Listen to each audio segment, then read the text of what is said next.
प्रधानमंत्री आवास योजना ऑनलाइन प्रशिक्षण शिविर अनुष्ठित।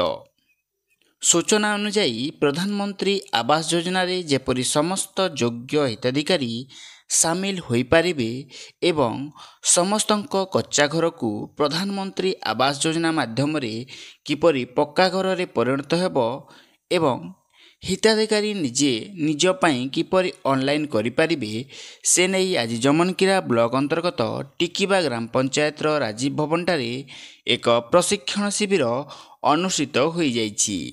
एथिरे सरपंच ममता भेंगरांक अध्यक्षतार ब्लॉक नोडाल अधिकारी शांतनु गडनायक आशायी हिताधिकारी को निजे निजे मोबाइल रे किपरि ऑनलाइन करि पारिबे से विषय रे प्रशिक्षण दैथिले।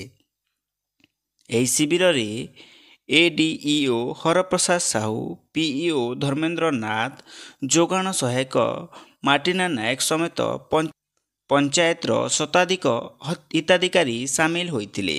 सरकारंकर एही पदक्षेप को सरपंच श्रीमती भेंगरा प्रशंसा करने सहित आउ कौनसी हिताधिकारी बाद पड़े नहीं बोली आशा प्रकट करिसंती।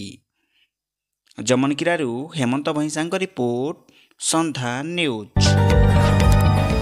जदि आपंक आम भिडी भल लगा तेब आम चैनल को लाइक, शेयर और सब्सक्राइब करने को जमा भी भूलु नहीं।